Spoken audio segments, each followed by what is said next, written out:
outside of, giving us your conversations, obviously the most important thing. But secondary is liking and subscribing to YouTube and Facebook. So, we know that, you guys are interested and you want to see more of us, please. So we actually did all of that muted, so we're going to run through that once more for our 6 folks who are here. Hello everyone, and welcome to another Friday Night Chats. Friday Night Chats are brought to you by the Connecticut Crossroads Project. The project is a 501c3 not-for-profit that builds community through casual conversation. If you're interested in adding a conversation to our archive or hosting a live roundtable or panel discussion, please email us. Our emails will be someplace on the screen at the end. And you can find your neighbors' conversations and memories at www.ctcrossroadsproject.com. And so let's just introduce ourselves again, just for the hell of it. Yes. Hello, everybody, again. We are your hosts. I am Alex Lux, as he said. He's Chris. I'm co-president of the CT Crossroads Project. Tonight, I'm having the wonderful Lagunitas Little Something. I rediscovered this during quarantine. It's an amazing beverage, so if anyone wants to, you should definitely pick it up. My good fellow sir over there, what do you got tonight? So I think the one of these that I had before made me forget to unmute everybody. I'm drinking the Lawson Sugar House IPA, which is pretty awesome. And what else is it though? What else is it? I think it's better than Sip of Sunshine. I really do. Shots fired. Yes. Shots fired. And we're joined tonight by Jean Kallay. And Jean, go ahead. Hi everyone, I'm Jean Kallay, and I'm the director of the Burnham Library, and these fellas invited me here to speak. And what am I having tonight? I'm having Josh Cabernet Sauvignon, a nice, big, delicious goblet of wine. I think that's a bowl. That's considered a bowl. And what did she call it on Cougar Town? Like she had a name for it. I'm not Ahmed. Or what is it from Community? Anyway, Abed. So and Jean received that as a bribe for coming on. So I did. You two can receive bribes for joining us on the Connecticut Crossroads Project. If we need to bribe you, we will. But we would like you to just come on because it's, like we said, casual conversation. It's just us talking to you, getting your conversation about what community means to you. That's all. But if we have to bribe you, we will. So tonight we're going to do a couple of things. We're going to talk about, we're going to update you on the pandemic preservation effort. And then we are going to talk with Jean about libraries building community. So first, Alex, you want to update folks on the pandemic preservation effort? Absolutely. So as you know, we have the pandemic preservation conversations going on. We did receive one all the way from Germany. So we're still, we're getting them from all across the globe now. So please send us your conversations. It's vitally important that we get these, not only for us, but I believe, and I know Chris does too, that we get these conversations to know what, the people are going through during this, difficult time, unique time that we're all living through now. So please send them to us. You can write them to us, as we've said before. You can record them.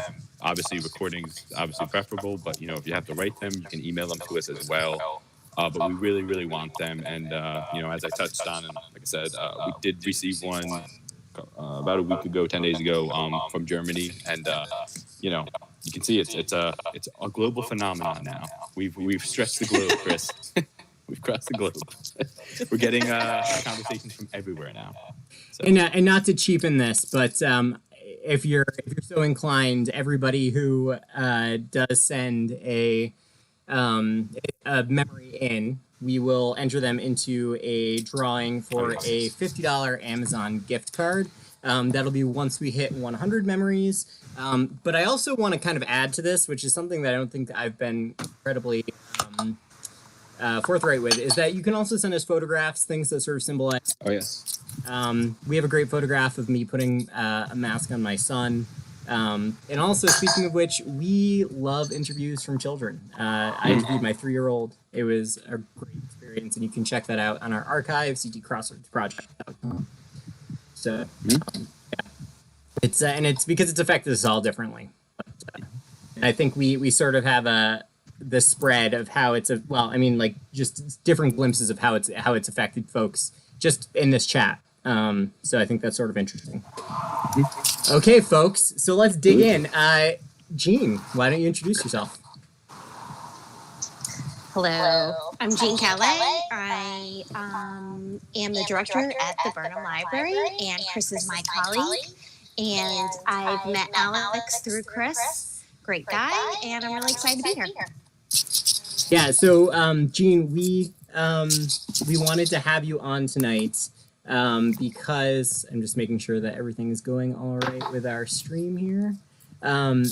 Because I think it's important to talk about how different organizations are meeting this event. But also, I think it's important to sort of splash in front of everyone's eyes how libraries help to build community. Since we are a community building organization, I think that's a good thing for us to talk about. So, Jean, why don't you let's talk about how libraries have built community for you, not necessarily, maybe where you work for you personally.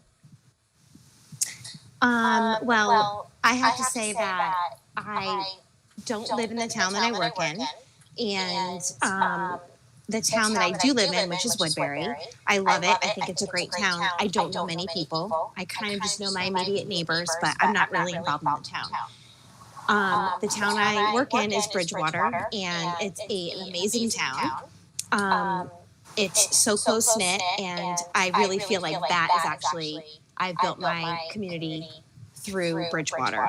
And I'm very happy to work there. I've met so many wonderful people, and I feel like the library itself, just being there and watching people, they're all individuals that are in part of all these other organizations, but everybody comes together for any cause. It's just an amazing, it's an amazing town. The library itself, I think it's pretty cool. I think it's pretty great. I mean, what do you think, Chris? I mean, I think that we do a lot to connect people. How do you think that we build community? How do you think we bring connections to people in town? Maybe even people who wouldn't otherwise connect.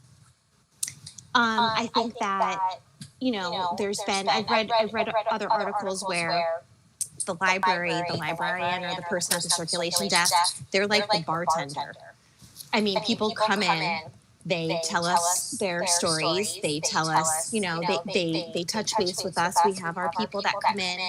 I don't know if many people are know about Bridgewater, but there's a store, there's a post office, there's a library, there's a town hall, there's a school. There's not much around. And people take the time to actually come to us, I would say, regularly every week to touch base with us and touch base with other people. It's like we're the meeting space for the library.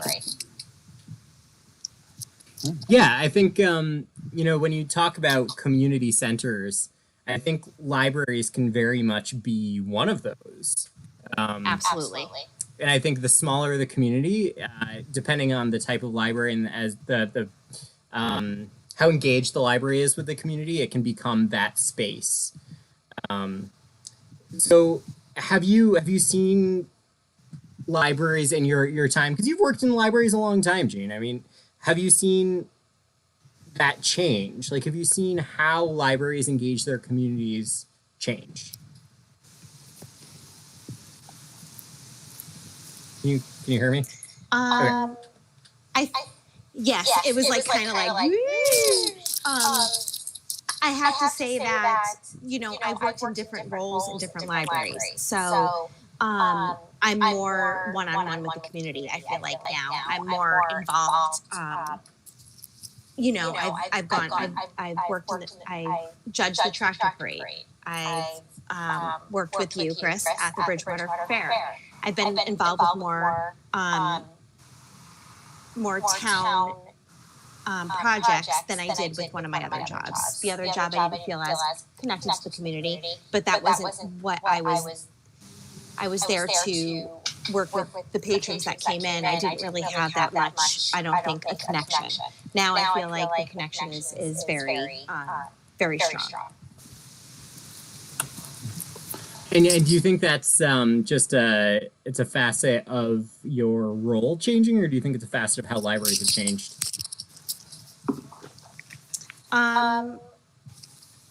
I don't know. That's a very good question.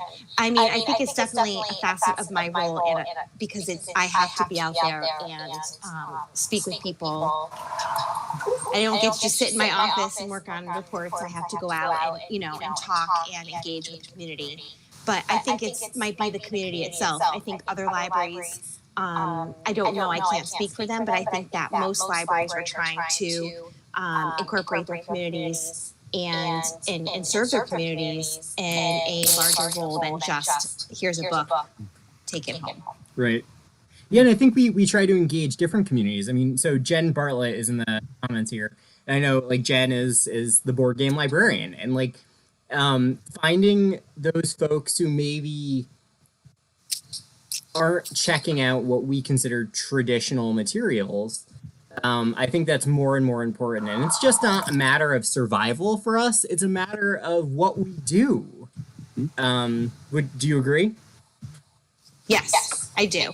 I think that you have to read your community and see, it's always changing. It's always evolving. It's never going to be the same. And you kind of have to just figure out what works for your community, and what works for Bridgewater might not work for a larger library, and vice versa. I think that everyone has to kind of relate to their community individually. And I think that libraries themselves, especially during this time, have really stepped up and have been trying to work with their communities as much as possible. Do you, I guess I got a question. Do you feel during this time that we're going through, communities relying on, libraries specifically more and more, to just get maybe news, books, obviously books, but, just to get, some sort of normalcy, maybe? I think so. At the beginning, it seemed like, I think everybody felt like this. Facebook or any social media, it was like a lifeline. People were out there, and we were posting like 3 times a day, and people were responding, and there was conversations out there. It slowed down, but I have to say that I was just working my numbers this week, doing my statistics, and I was surprised at the numbers of people that we've served just by doing curbside pickup, and how many items we've actually circulated just doing curbside pickup. These are traditional items. But in addition, we stepped up our game and we offered a lot more ebooks and e-audio, and those have exploded. Like, I can't even tell you how many. There's somebody in town. I was looking at our great courses. It's never been used. Never. I mean, it's 0 every month. I think it was like one person borrowed 16 or 17 items. Wow. And they get 1 week to borrow as many things as they can. They watched 17 courses. I mean, it wasn't, and that's free to them. I just couldn't believe the numbers, like, that people were out there. They were looking for, they were missing us. They were missing the literature. They were missing the books. They were missing the movies. And we even have people that don't use the internet or might not have Facebook. I mean, they call us once or twice a week. And how are you? It's good. Thank you for doing this. I mean, we have a conversation with them on the phone. We connect to them that way. So we've really stepped up our game, and I see lots of libraries out there doing the same thing, like just trying to serve their community as best they can. Yeah, I think it's interesting how, like, specifically with, like, great courses, it sort of emphasizes that role of us as the university of the people. Yep. The great democratizers of education. I don't know. That sounds super highfalutin, but Phyllis actually, so in the comments, Phyllis had said she loves that Hebron, the library partnered with their local hunger action team to host free luncheons during the summer. Mhm. And that's wonderful. yeah, I think that's amazing. And I think it's, this is sort of like not intentionally being a negative Nancy, but sort of the background from like library land, like the increasing pressure on libraries to be many different things. And I think there's something interesting in that when we talk about building communities in libraries, because yes, we're growing our population, we're growing who we're connecting to. I mean, our slogan, our slug at Burnham is where community connects, right? But can you talk about how that's sort of stressing libraries? I mean, no nitty gritty. I'm just talking about like in your mind. I feel like, when you go into, I feel like as you join, when you go into libraries, you go into them for a reason. You want to help people. You want to connect with people. You don't go into it for, the big bucks. You don't go into it for the glory. You go into it to help people. And I've read lots of articles. I've seen lots of conversations where big libraries have asked their staff to actually, instead of working at the library and not be laid off, they have to go out and work in the community. And it's an interesting argument, like, is that, you sign up for one thing, are you being sent out on the front line, so to speak? How does that work? Like, how does that, tie in? I don't know. I think that it has stressed libraries because we're trying to be everything to everyone. We want to stay in the forefront of the conversation. We want to make sure that we're still used, and that I can't think of the word, and you would come up with it right now. What's the word I'm looking for, Chris? I don't know. Read my mind. I can't think of what it is. You know me with my words. But I think that, I'm not a person that likes to be videoed, and I had to do story time for 8 weeks. That was very hard for me. It's not something that I ever thought I would do. It's not ever anything that I thought I would be comfortable with or that I'd signed up for. But I did it because I wanted to make sure that my kids were out there and they could still see my face. So I think we've all like kind of are trying to get out of our comfort zones and do whatever we can to make our community still, feel comfortable and still provide a service. Does that answer the question? No, I think it absolutely does. Did I go around? No, I think it's just something to think about. I mean, I don't think people think about these things a lot, but I just want to reintroduce you because at one point in time, in midst of your talk, we had peak viewership. So I just wanted to say this is Jean Kallay here.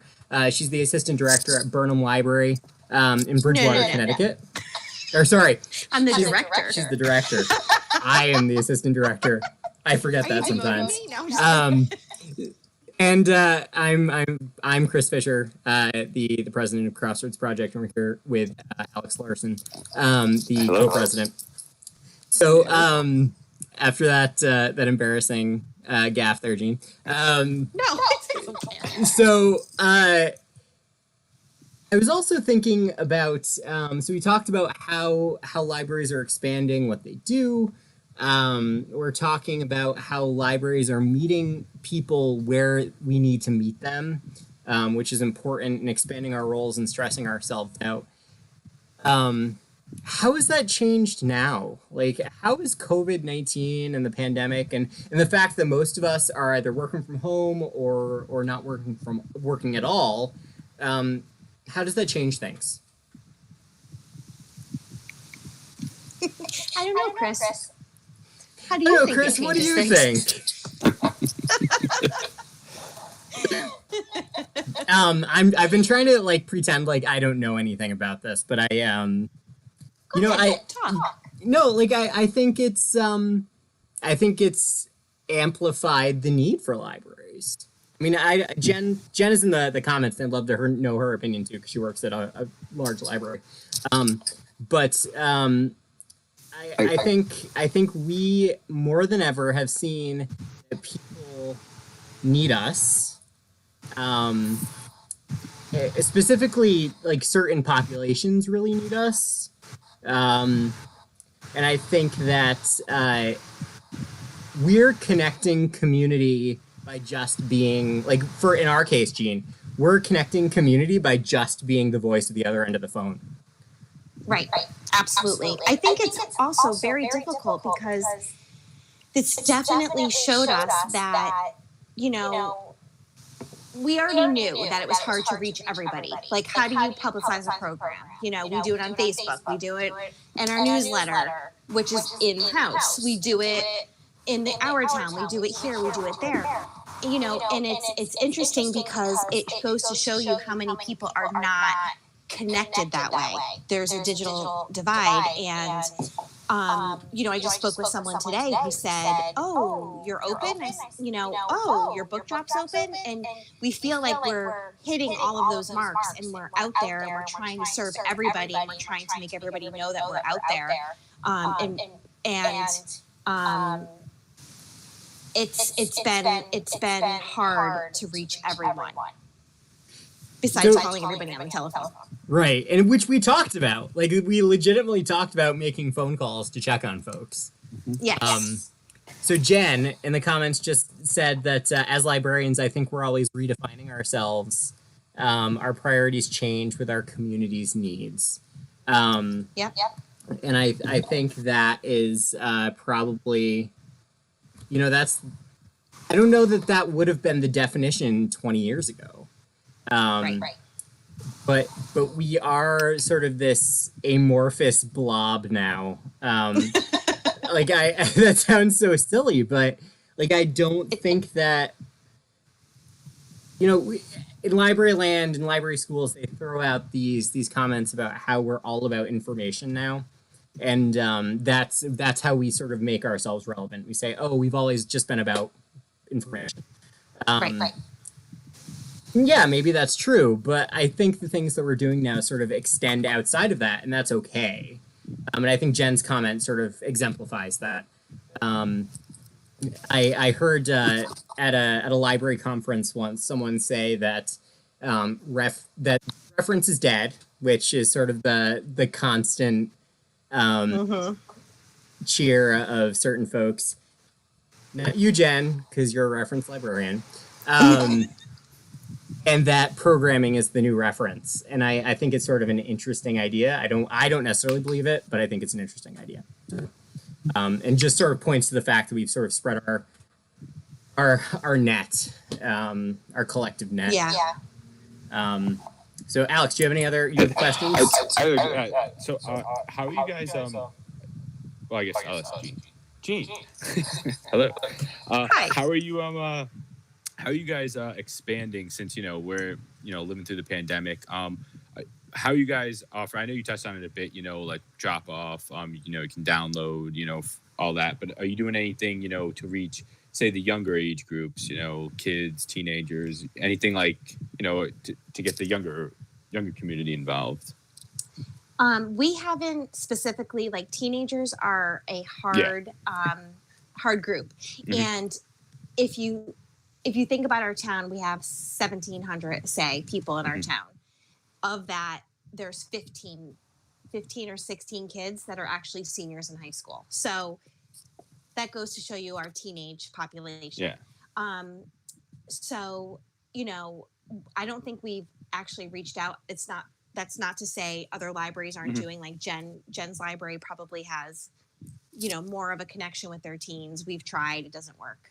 Not that we stop, but we try. The little guys, we've been trying to we do our story times. We do it twice a week. And a lot of parents have taken up the opportunity. They give us a call. They're like, we need bags of books. We need bags of books. I mean, I can't tell you how many books we've circulated to those, you know. I think that a lot of people are, between their kids being on the computers all day with school, parents working and trying to get their kids through the day with school. I think everybody's just had an overload, and it's just kind of like everybody's just trying to find their own way. Yeah. So, I mean, it would be kind of, I guess it's like good to say, like the library is kind of like a sanctuary almost during this time, right? Because you need something to pull you away from like the digital life that we all live in now, probably, right? If you're working from home, or if your kids are home from school, or if you're just at home, because fortunately, you lost a job or whatever. But the library is kind of like that sanctuary where you can go, rent a movie, maybe, get a book or get several books, right? I mean, that's kind of what the library does, and it's building community through that network of Absolutely. Staying in touch with your local members, but also maybe outside members who maybe didn't know you existed, but they're right down the road from you, maybe in a different town, quote unquote, but they can still access you, maybe, right? Yes, they can access us. Yes. Perfect. Excellent. I think people actually. I think that I don't know what it's going to hold when we open our doors. I don't know. I think there's a lot of people that are still cautious. They're very, very cautious. Our community is of a lot of older adults. I don't think they're going to be like tearing, like breaking down our doors to get in. But I think people really miss that connection. I mean, I know when I just walk out just to get something from or put something on the front lawn, or people, it's like, and then you end up outside for an hour talking to, a group of people, which is fantastic because I miss them. I miss those connections. Sitting behind a computer all day for 8 hours is not what I signed up for when I took this job. I want to be able to see people. I want to be able to connect with people, and it's been difficult on my end as well. I think Chris feels the same way.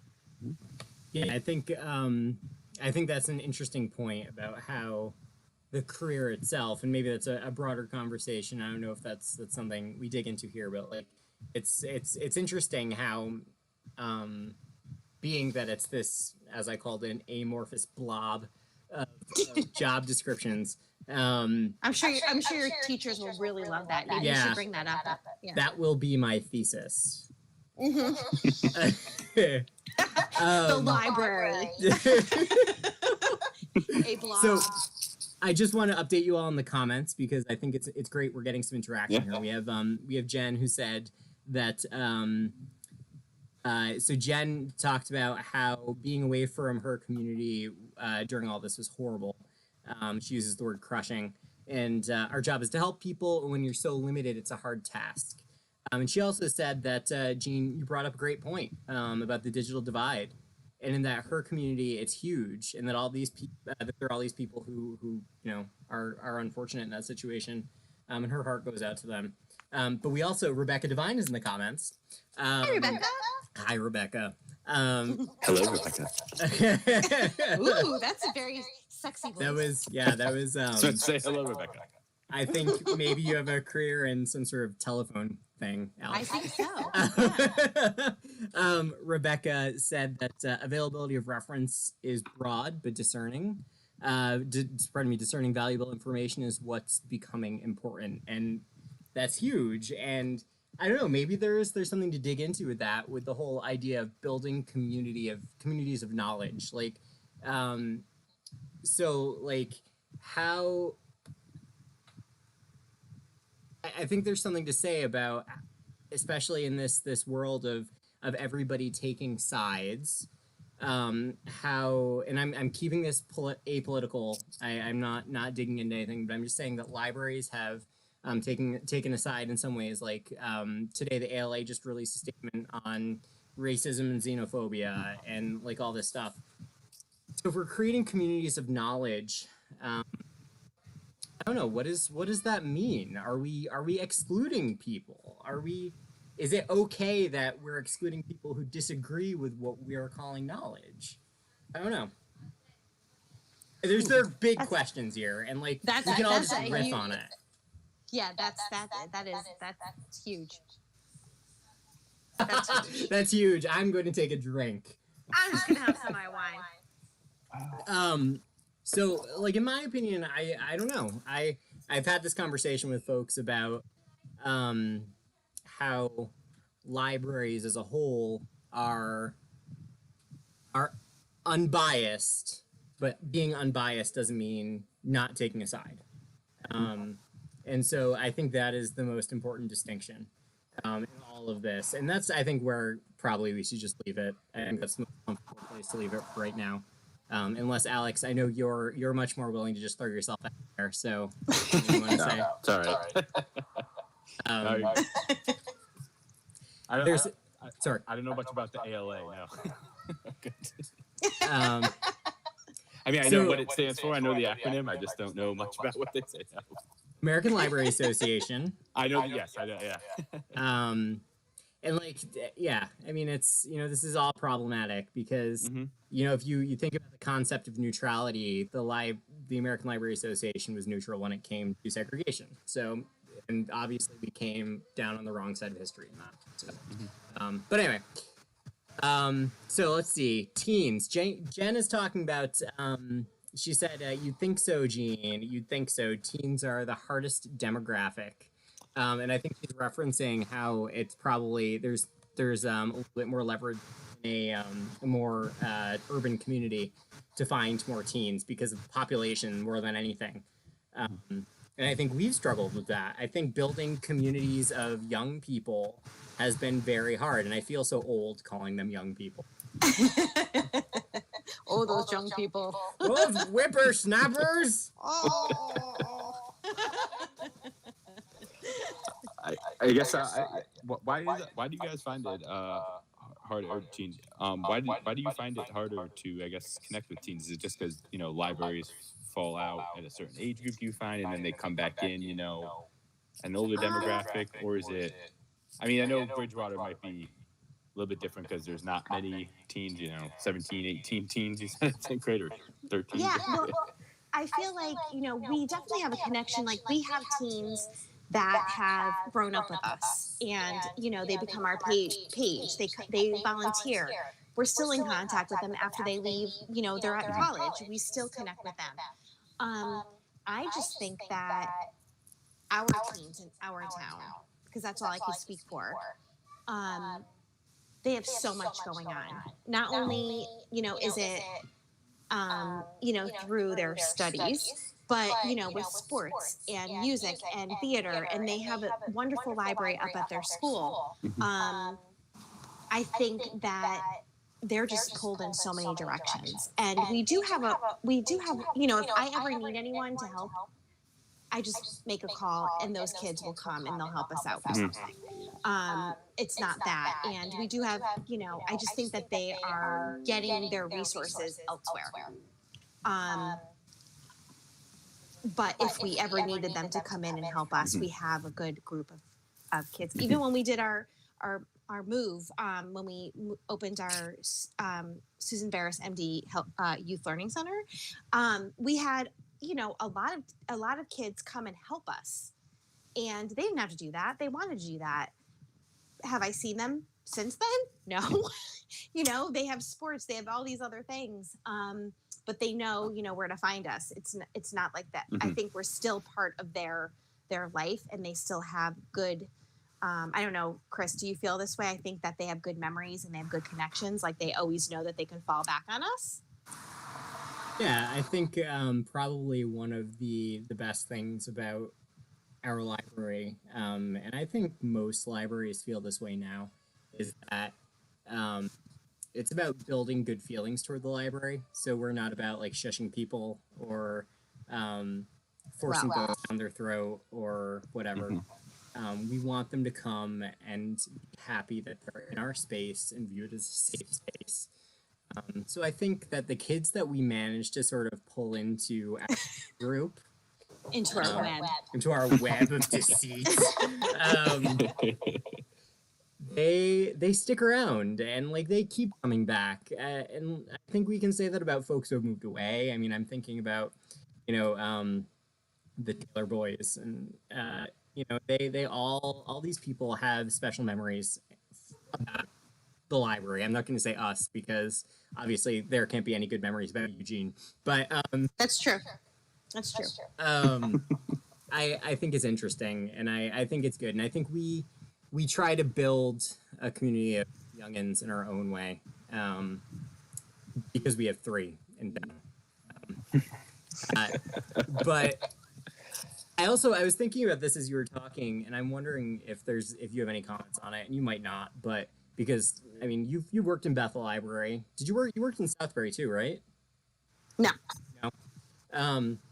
I'm wondering if you think it's easier for us to build community because we have such a sort of homogenous group of folks.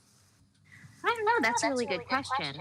I don't know. Because I've only been very involved in this community. I don't know. I don't know how it is. I can't speak for other libraries. But I think that it's possible. I mean, it's totally possible. I don't know. What do you think? See how I did that, Alex? Yeah, that's good. I don't know. I mean, my experience is limited to this and working at a private school library.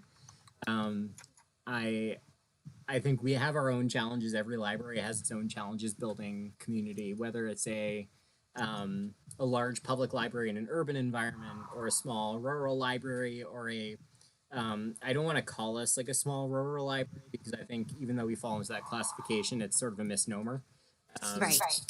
But I think we all have our own struggles and building community in our own ways and overstretching ourselves and extending our net too far because we just want to serve. Just want to help them. We just want to make sure that everybody has what they need. And it's hard. It's hard. So I think we're at 40 minutes. I have one more question. Oh yeah, go for it, Alex. One more. Where do you see the library going after the pandemic? If there is ever an after, there will be, right? But do you see this kind of online type modality that Burnham's doing, but that every other library is doing? Do you see that extending to have that option as well if people don't want to go to the library, right? If they want to just be able to take out books without going to the library, right? Do you see that being kind of the next stage of libraries? I have to say that when all this went down and not library related, but the pharmacy is delivering your prescriptions. Mm-hmm. You can get food delivered, liquor delivered, all of these things. I thought that's great. Why didn't we have this before? I mean, it was always, you feel like on your time off when you're not at work, you're rushing everywhere. I have to go get my prescription. I have to go get this. I have to go get this. It's like you always I feel like we had 3 months of a pause and everybody can kind of like figure things out. I think people like the curbside delivery. I do. I know that when we reopen, that's going to be something that we're going to keep going for a little while. I want to see how people feel about it. I mean, I don't know if it's, it would definitely need to be something that we rethink. We're a small town, so it's easy for us to throw books in a bin. Larger libraries I know that a lot of libraries are doing lockers like outside their libraries where you can access things that way. I think people like things on their own time. And I think maybe the library is going to be, moving more towards that. Mm-hmm.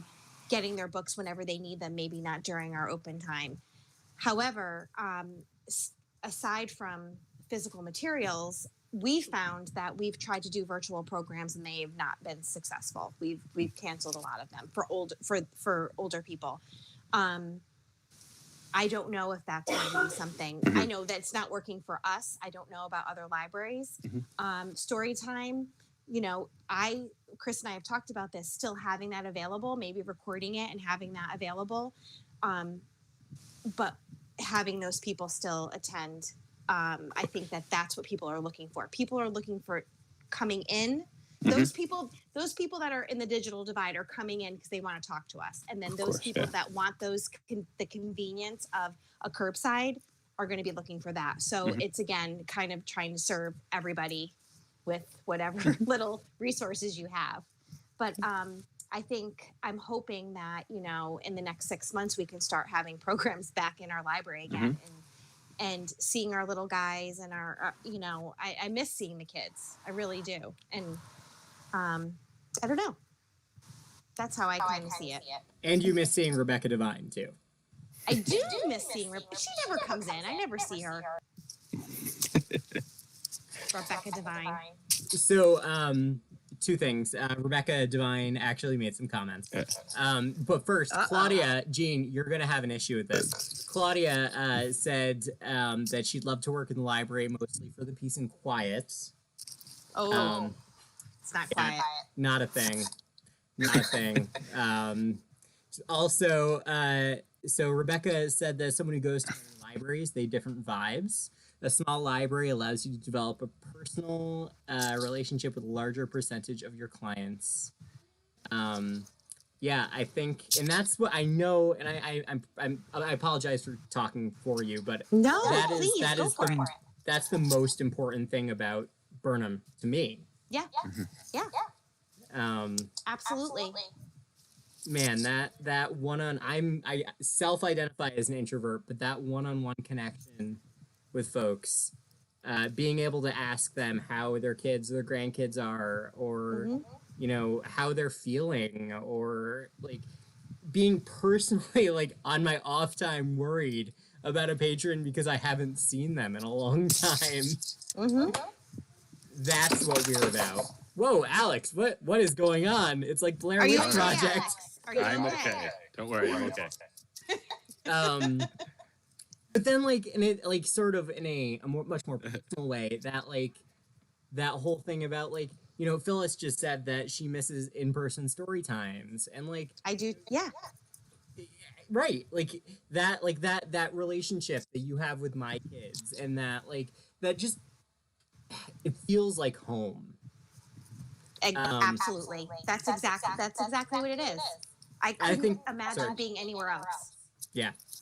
I think that's important. And Alex, I actually have the question for you. Ooh, interesting. Ooh. So we're talking about building communities through libraries, and we're going to wrap this up soon, everybody. I really wanted to ask this. You don't use your library, so tell me how do we build communities for you? So I technically use my library. Okay. I do. So I have my library in town. I host my meetings for committees there when we are allowed to go there. Obviously, now we're not, so we're hosting them through Zoom, unfortunately. But usually, every Tuesday night we have meetings there. So I'm very grateful they let us use their space, for free. We are able to host our meetings, for usually an hour and a half, 45-minute window. I mean, even more if we wanted to, but, our meetings start at 7. So, we have till about that 8:30 window. But, if it wasn't for them, I don't know where we would host our meetings, once a month, for our town committee. So without the library, I don't know that we'd have that town committee, or at least have it in the facet that we do now. And just so you know, I have taken out books from my local library, just so you know.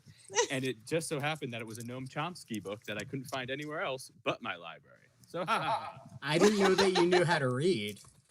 I didn't at first, but I learned through Noam Chomsky. But yes, I do genuinely, I love my library for what they do and for the services they provide. I mean, they do host a lot of after hours programs, and they do, they have a lot of art programs there too. They have like art galleries where you can see different artists, local artists display their artwork. And, I think that helps build the community from Litchfield, but also outward too, because there's been several artists just in the state of Connecticut that have come to put their paintings and, different photography up in, the library for people to see and, people to kind of think about, different times. So, I mean, I don't know what we would do without the library, actually.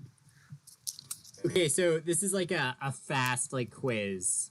Not quiz is probably the wrong word, but this is directed at Eugene, and I'll answer first, so it gives you time to think. And then Alex will do our pandemic recommendations after this. Yes. So, Jean, what is your most interesting example of community building, or just sort of interesting thing that's happened at the library? How we've connected people.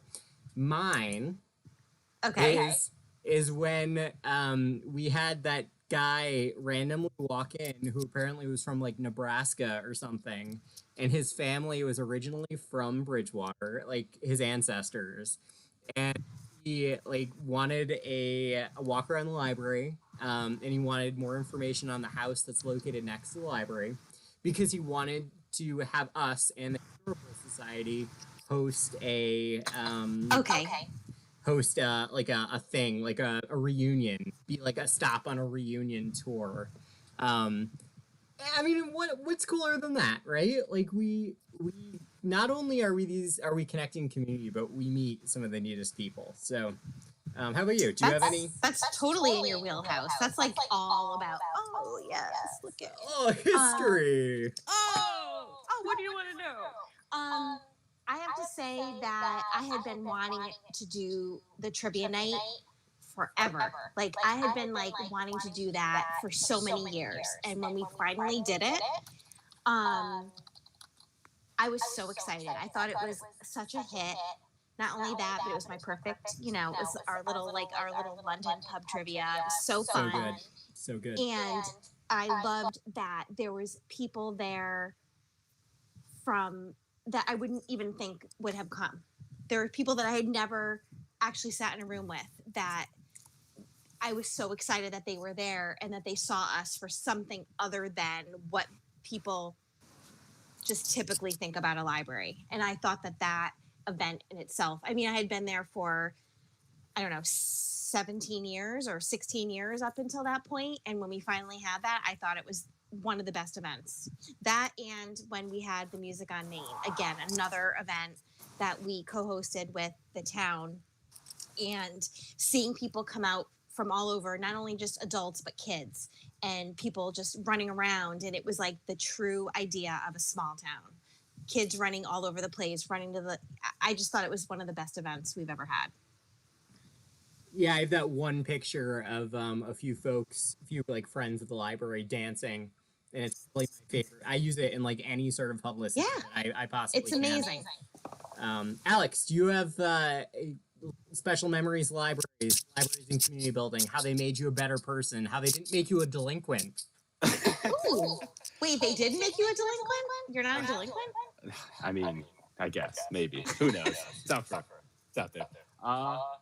I think, so, you know, when I was younger, New Milford Library, I think, I remember going, my mom can attest to this too, I'm sure, but going to New Milford Library and picking out books and, you know, kind of being that teenager I was at the time, you know, young adult that I thought I was, you know, being able to kind of be on my own and go look at the books I wanted to read, you know, without parental supervision. It kind of gave me that freedom, you know, that I so craved at the time, you know, to go, you know, kind of down the aisles and look at what I wanted to read, you know, figure out what I wanted to take out. So I mean, you know, that's kind of how, you know, what I remember from the library. And, you know, now, you know, the library that I go to now, it's just, again, they have everything I want. You know, if I you know, interested in a subject, you know, I can go there and say, you know what, I want to learn about X, Y, Z, and, you know, I go pick that out. And it's awesome to have that at the ready.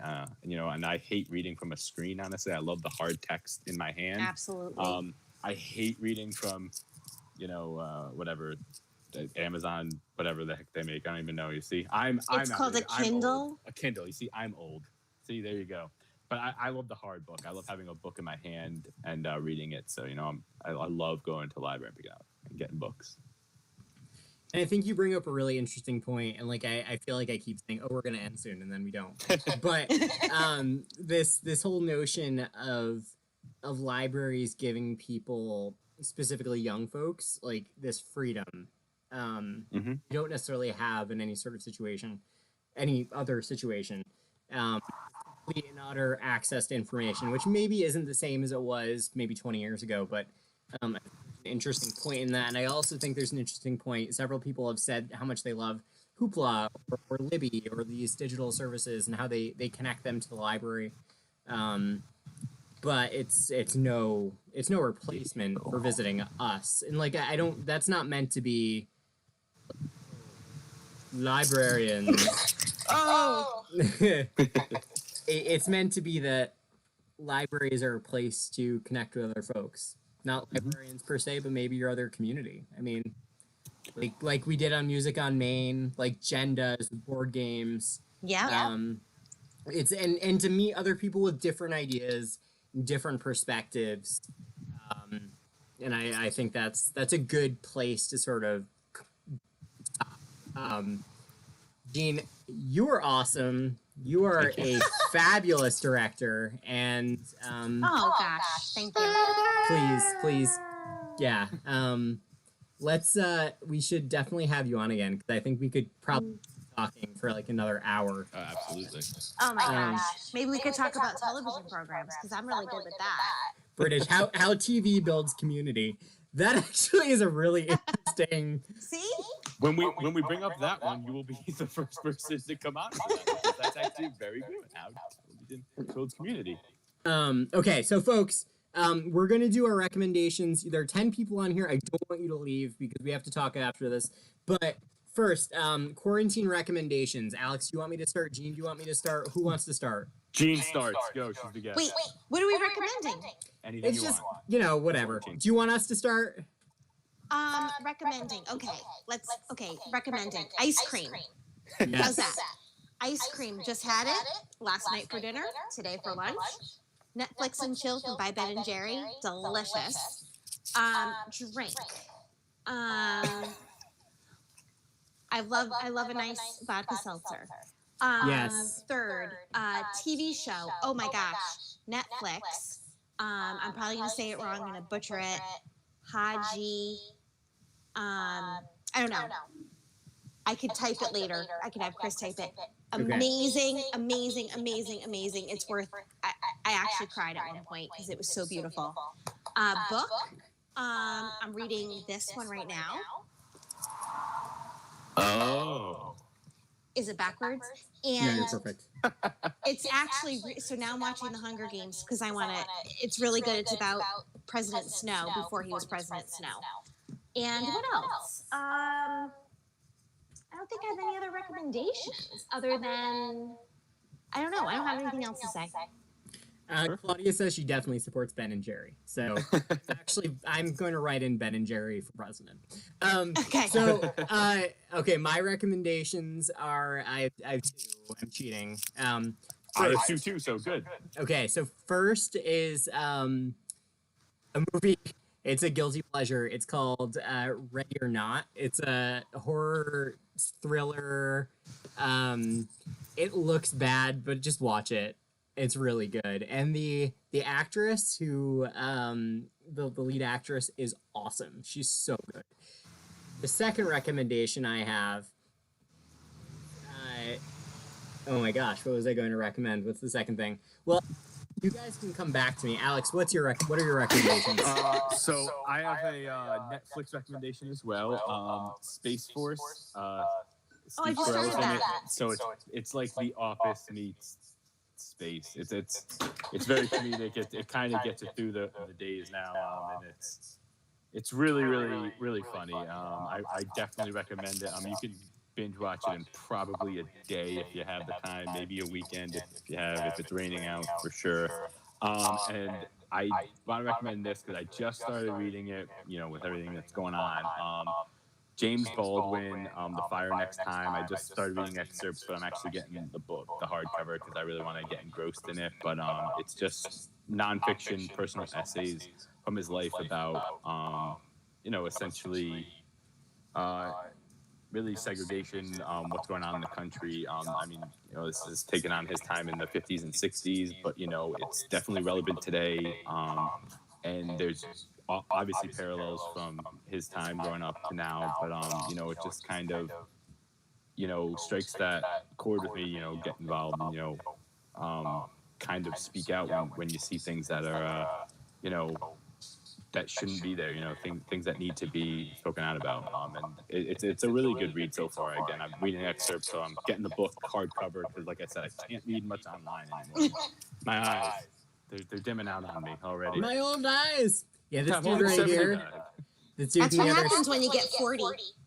This dude in the other square is like my political hero right here. Okay, so we switch scenes. I'm getting super fancy here. I just want to remind you all that please, the best way for you to support the Connecticut Crossroads Project is to participate. We appreciate all suggestions, we appreciate recommendations, but conversations and or memories for the pandemic preservation effort is probably the best way for you to support us, because we are nothing without our archive. We really appreciate Jean Kallay for coming on tonight. Despite And subscribe her, and like us, please. Subscribe and like that too. listen to that man. He has good ideas. I didn't want to cut you off. I apologize. No, you're fine. Please. Have a great night, everyone, and peace be well. Thank you.